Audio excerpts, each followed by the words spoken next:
You know what I'm thinking? I feel like at the end of this video, some people will be like, yeah, man, this relationship is not worth this. It's not worth this whole process. Let me go and find an AA person to marry. And guys, welcome back to our channel. Why am I the only one with momentum? Okay, fine. Hey, welcome to our channel. This is how we do the channel. Welcome to our channel. Wait, I'm trying to wrap the Super Bowl wrap. Go Shay. Okay, hey, welcome back to our channel. When you turn on TV, you look at the YouTube, you see, I have no idea what I'm saying. Okay, we are back with another video. So what are we talking about today? Essentially an extension of our last video. So if you guys have not watched it, please go watch it so you have the context. And it was really, go ahead. No, I was going to say that's because why are we doing this extension? Because we got a lot of feedback. Like, thank you guys so much. First of all, for those who have not watched part 1, it was about getting married as sickle cell carriers. And what exactly that means, you have to watch the video to see that. But I got so many stories, you guys. Like, it was all over the spectrum. Like, from people who broke off their engagements or relationships after 3-4 years. Some that were 4 months to getting married and then they had to break things off. Oh my gosh, like so sad.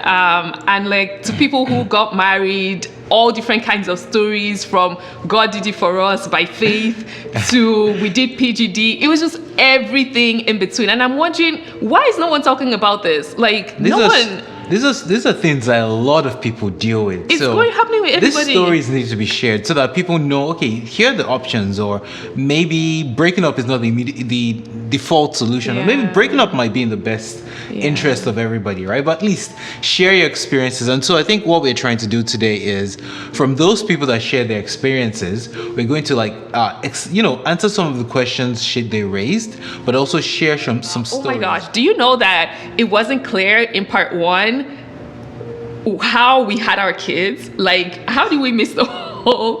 So I ended up putting I think I know how we missed it. You're always saying, wait, but before that, let me tell you this. But before that, let me tell you that. Don't put me on blast like that. So let's just do that at the top of this video, because I put it in the comment section of that last video. But if you didn't see it, we have 2 kids. They're both healthy. Glory be to God. Our first child, he's 7 years old, and he was conceived naturally. She says conceived like we tried. It was not planned. It wasn't planned. And that's why in that last video, I was like, y'all need to double dose, like put on layers upon layers of contraception, because no one contraceptive method, is that a word, is guaranteed. So yes. Okay, so how about the second one? The second one, so she was conceived through IVF and PGD. So that's, they take the egg, they test the egg, make sure the egg doesn't have like any kind of sickle cell strain, the embryo, and then insert it back. It's an expensive and painful process. And we'll talk more about, like, because a lot of questions or people who have done IVF and PGD were like, sis, nah, you need to tell them the gist. Like, don't just be like, go do IVF and PGD. Like, you need to tell them all that's involved. So I'll talk a bit. When he said, we had our child and he was unplanned, one thing that we did was test the baby while he was in my stomach. So he was about 16 months old. I'm sorry, not 16 months, 16 weeks. No, so wait, no, the test is actually done at 13 to 14 weeks. Something like that. It's called amniocentesis. She's going to put I'll put it in description. There, It's called amniocentesis. They take like a long needle, stick it through the pregnant belly to sort of get out. To sort of extract the amniotic fluid in the I guess in the mother, and then from there they take that and then they take that, send the fluid out for like 2 weeks plus or so. And so we did that test at 13 weeks. We got the result at week 16, and those 3 weeks were non-stop prayer and fasting because we couldn't even sleep well. And then when we saw the results, we were like, whew, thank you, Jesus. It was a lot of anxiety. Like, I couldn't sleep. My first trimester, I did not sleep. I could not sleep at all. And I remember we actually went to the doctor 2 times for that test. The first time we went there and she was like, well, is it going to impact whether or not you would abort the child? And we're like, no, we're not going to abort our baby. Like, we just want to know so we can breathe, like, and just rest. And she was like, yeah, I mean, there's some risk involved with, doing amniocentesis. Like, and yeah, it can result in miscarriage. It can result in whatever happens. So every medical process, there's a risk involved. Even IVF has its own risk involved. I mean, speaking of amniocentesis specifically, right? They try to minimize the risk by, they do an ultrasound while they're putting the needle. And actually, our little boy, he was trying to grab the needle while he was inside.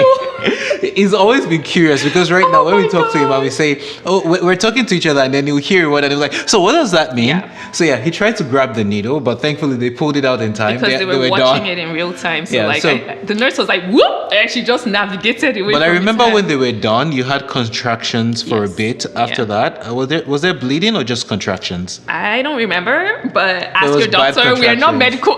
We're not. Anyways. Even though he tries to act like a doctor, Dr. Shea, we're not medical people. So please talk to your doctor. We're just kind of sharing our own experience. Okay. So that was number one. Do you know there was another thing? CVS was another thing that someone else that I chatted with said that she did. Do you remember that? CVS? What's CVS? Yeah, it's one that you do before, like earlier. You can do that earlier before the amnio. But I don't remember why we didn't do the CVS. Go do your research, go ask. But that's another kind of test that you can do to find out if your baby has sickle cell.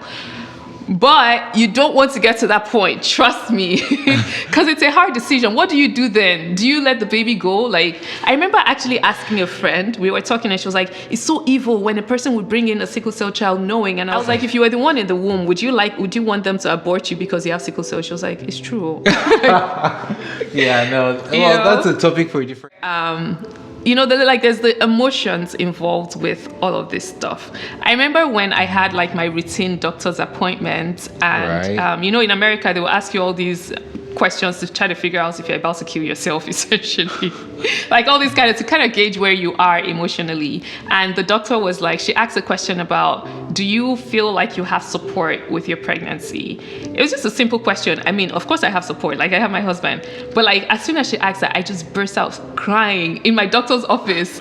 And sis was like, okay, are you okay? And I was like, I haven't told like my family members, like I couldn't tell my parents about the pregnancy because I was so scared that they would judge me for being pregnant and the whole sickle cell thing. So I was like, I don't know if the baby has sickle cell and I can't tell them. And I was just crying. Wait, how am I just hearing this for the first time? You didn't know that? I never knew. Oh, I felt so sad. Like, I couldn't tell my parents. I think I may have told my sister or something. So you know what's funny? I told my people, like I texted them that just keep it in prayers because even now, like I still feel like, so when we did the first video, do you know, I mentioned like, I'm like, brace yourself for the comments because I thought people were going to judge us for making that kind of decision because nobody talks about this. Like I was really surprised by the comments being like pleasant and positive. I think that's one of the challenges in our community. Like we all have this thing that is eating at us, but we never really talk about it. And then there's a fear that if we talk about it, people will judge us, and so we don't even talk about it more. But really, well, we thank God for YouTube. We thank God, and I thank God for this community. I mean, even if the comments were negative, I still would have said it anyway because at this stage of my life, like you've gone to. I don't even care anymore what people think. So it is. Why don't we talk about like PGD and IVF and PGD because that was like a big thing.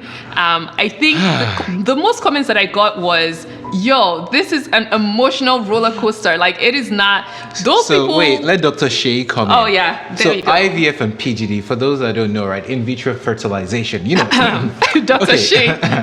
Anyways, what is IVF, right? So the process is they give the IVF at a high level is you extract the eggs from the mother, you fertilize the eggs outside the mother, and then you take the embryo and insert it back into the mother. Sounds easy, right? No.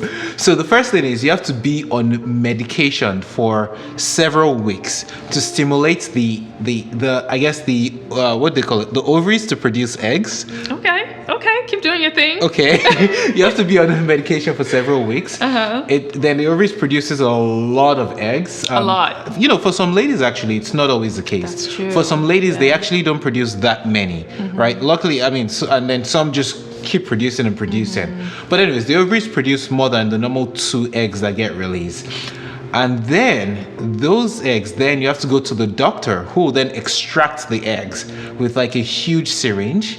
And it's so a it's procedure. very complicated. Yeah, it's a procedure. It's like, I mean, imagine what extracting the eggs means, right? That means they have to insert a huge syringe inside the person and then bring it out. And so, anyways, it's complex, it's painful. And then once that is done, then the father, I mean, the father's zone is quite simple. Like, they just take, and then they fertilize the eggs. But then once, okay. Oh my God! Okay, sorry. Okay. Then after that, after they fertilize the egg you just summarize the father's zone. It's kind of gross though. Okay, sorry. Okay, but really, the father's zone is like they just take the sperm and fertilize the egg. There's nothing to that. Like they don't even take it. You give it to them. Just say. Okay.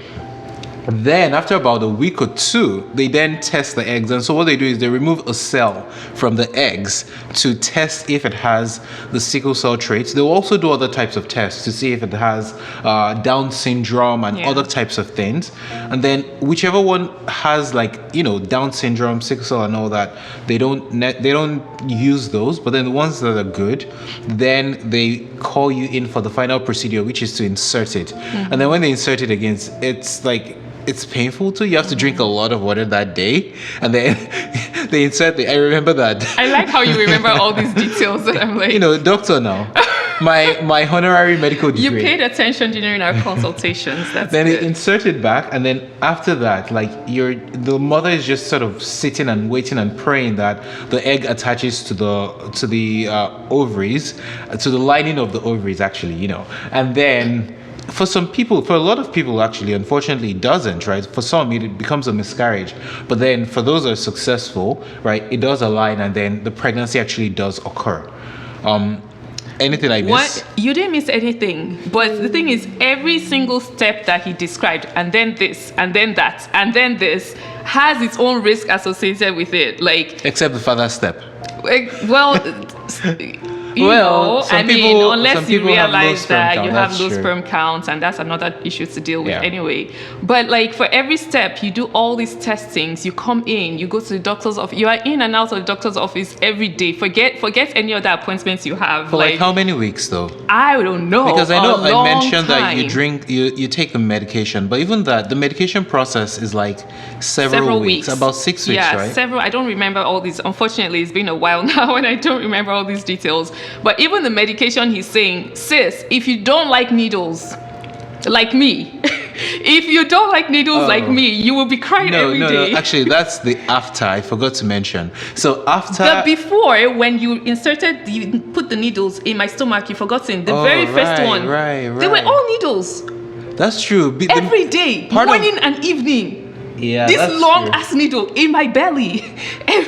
No, not really your belly, the skin, the subcutaneous. Okay, fine. Okay, anyway, but I remember giving her a lot of injections. And then there were some muscle ones as well. It was if you don't like needles, but the thing is, for the sake of a healthy child, that was really what kept keeping me going. She's going to be healthy. He or she is going to be healthy. He or she is going to be healthy.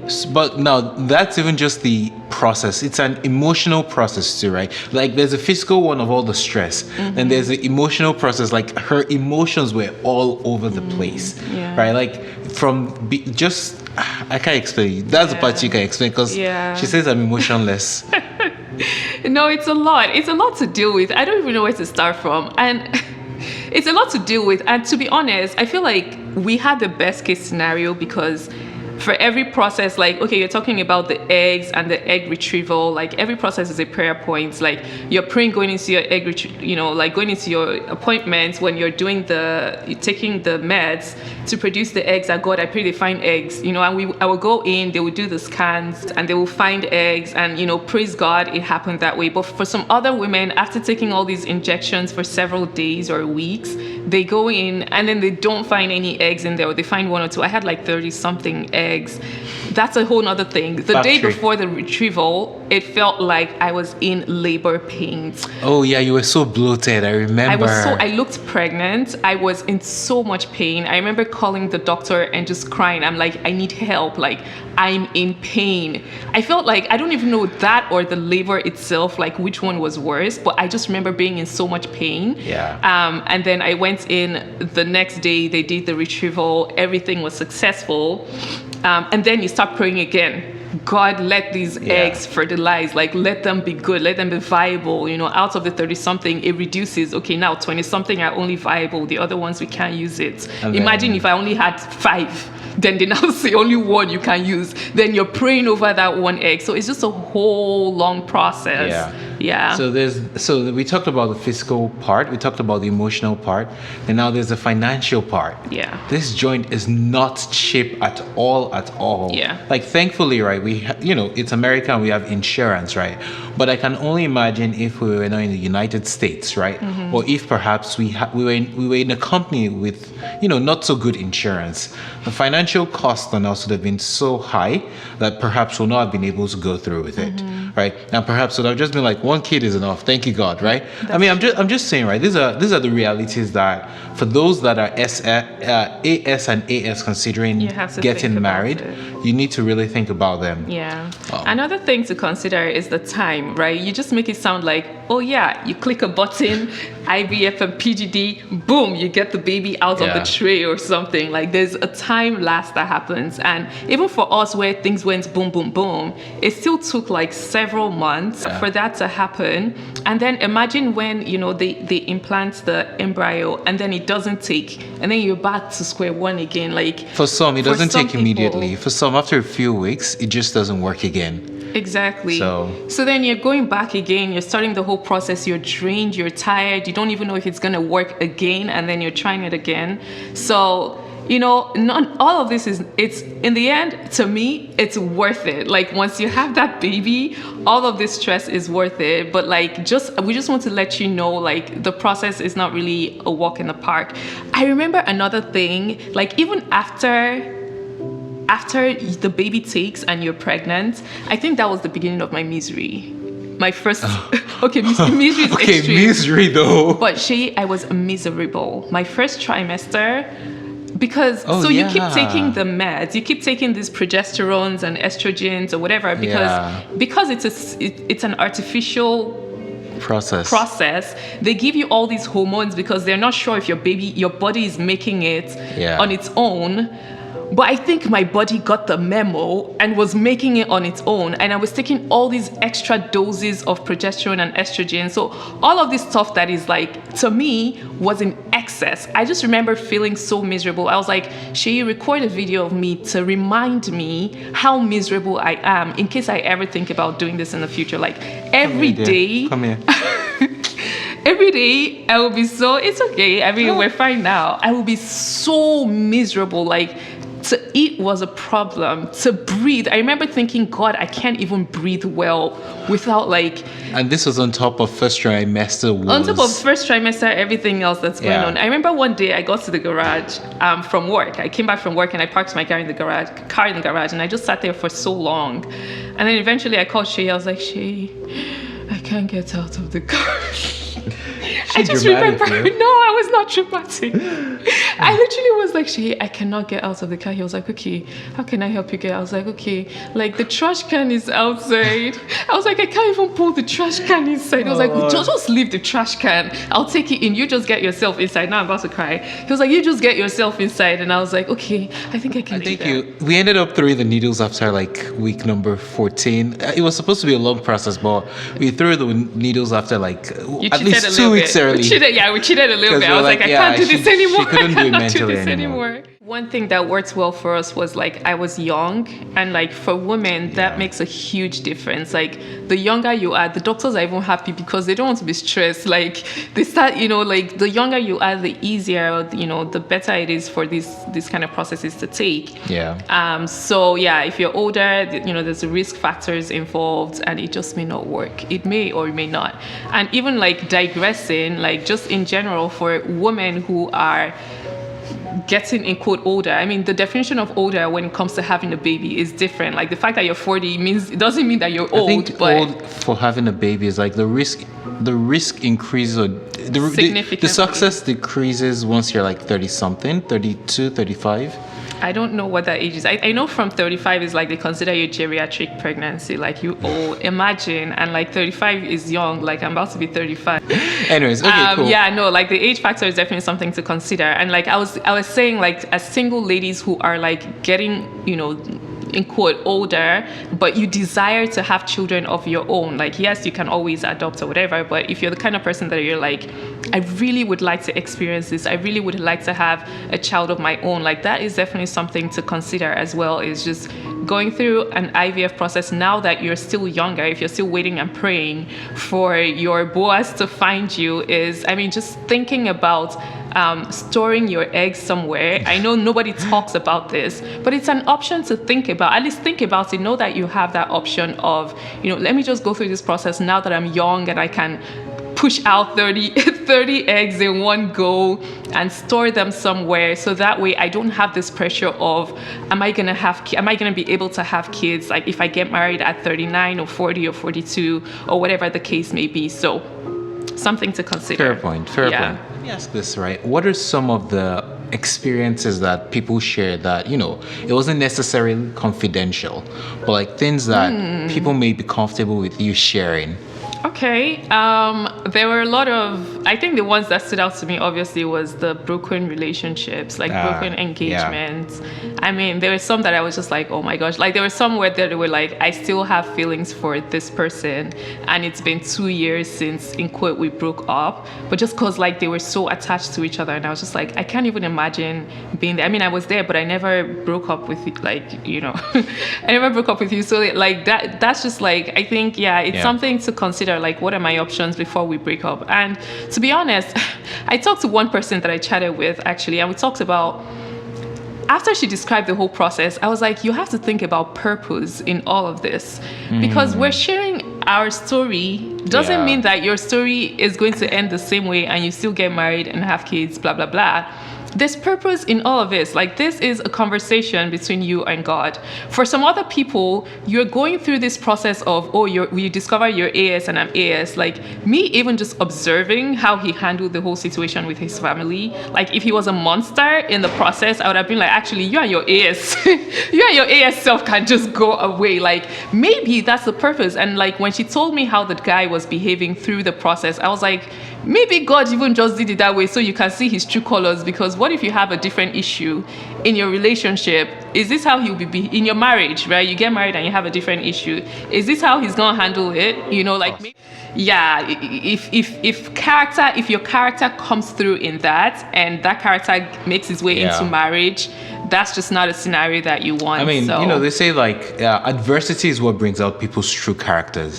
So asking God, what is the purpose in all of this? I didn't get the answer, and I never got the answer even when we got married. I'm like, God, I remember one prayer I prayed, I was like, God, you can literally just make us AAAA. God, I fasted and prayed for that. Just let us forget that this ever happened. Like, if you really want us to get married, why don't you do that? But sometimes God makes things to happen a certain way. Would we be recording this video today if, and getting all these stories from people who are saying, wow, thank you for sharing that. Like, this may be a piece of the purpose that God wanted in that. We don't know the full story. Our minds are so limited in what we can understand.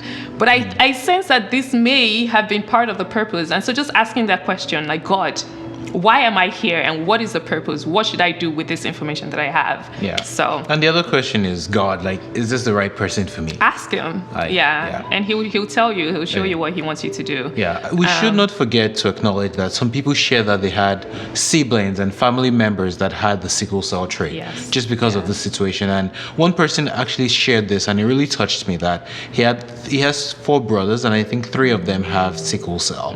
So like, it's real, right? This is real. Another person shared that a brother of his has passed away from this. So it is real, and that's why it's very important to go into this with your eyes open with prayers. Yeah, you don't want to. You don't want to have to deal with losing your child. Yeah. That I don't know if there could be possibly anything worse in this world than that. I mean, may God not let us. There's so many adversities, obviously, but it's not something you want. It's not something you want to deal with. Like, and if you're thinking, and a couple people also said, like we started the IVF process, it's emotionally draining. Yeah. And so we just stopped it and we trusted God with our kids.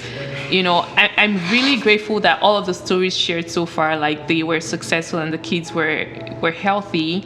But for you who has not yet started, gone through that process, you don't want to leave this to chance. Like, this is I mean, well, don't think about it that way, about chance and all that, chance or faith, because then there'll be that debate of, well, it's chance, no, it's faith. No, that's not what we're saying. Mm-hmm. What we're saying is there is a risk. It's a 25% risk. Yes, I know with God and with prayers, and in our case for our son, right, that can be like a 0% risk, I know. But once again, the Bible even says that like nobody starts building a house without taking into consideration the cost, right? You want to get married to this person. What's it going to cost? What's the implications, right? Not necessarily financial, right? But what is involved in everything. Mm-hmm. So you don't want chance. You want well thought out, and of course add prayers to everything, but make sure it's well thought out. You know what I'm thinking? I feel like at the end of this video some people will be like, yeah man, this relationship is not worth this. It's not worth this whole process. Let me go and find an AA person to marry. And if that's the decision, that's fine. Most important thing is that as you guys are really thinking about this, like, I don't know, talk to people, pray, seek advice, look at your financial capabilities, and make the decision. And I think we mentioned in the last video, I just threw out a random number. Please don't quote me. That was just me. That was just me rapping. You need to do your research on how much IVF actually costs, how much the testing, sometimes some insurance companies will cover the IVF and not the PGD. So you need to do the testing on your own, and it's not cheap. So yes, definitely do all your research and factor in the fact that just one run may not be it. You may need to do it 2 times or 3 times. As the Lord pleases. And that's 2 or 3 times for the first pregnancy, not necessarily for each pregnancy, right? Oh yeah, one thing we didn't talk about, which is really important, is the ethics of this whole thing. All right, time to start the video. Is the ethics of this whole thing. I mean, with amnio, we talked about abortion, so there's the ethics involved with that. And then with IVF and PGD, every process of this thing is like an ethics conversation in itself. But I think the biggest piece of it is the fact that you have these embryos that are being stored in the freezer. And what happens to them? So if you say no, you don't want to store them anymore, then you're saying no, I don't want kids anymore. Like what happens to? Do they have life in them at that point? I'm just posing questions, so don't ask me for the answer. But and I know a guy in the comments the last time. He's a doctor, and he said because of the ethics involved with PGD and IVF, he's not comfortable doing that. This coming from a doctor, and his only option if he were in our situation would be adoption, and that's fine. Everyone has their different comfort levels. But it definitely was a conversation that we had. The ethics around it. Every time we would have the conversation, my heart to be doing boom, boom, boom, because I'm like, God, I don't know what is right and what isn't. But pray about it. I have a feeling you don't want to say what you did. Let the Lord guide you in your decisions. It's not everything that you announce to the YouTube. It's not about announcing or not, but it's just it's a personal thing. It's a decision that you want to pray about and think about. Man, a lot of tough decisions just to marry this guy, man. Like, was it worth it though? Was it worth it? Is it worth it? Let me worth it. About that one. Missy Elliott's song. Did you ever hear that song? No, I never heard it. Because sometimes I'd be questioning. Okay, let's sing it. Is it worth it? Let me work.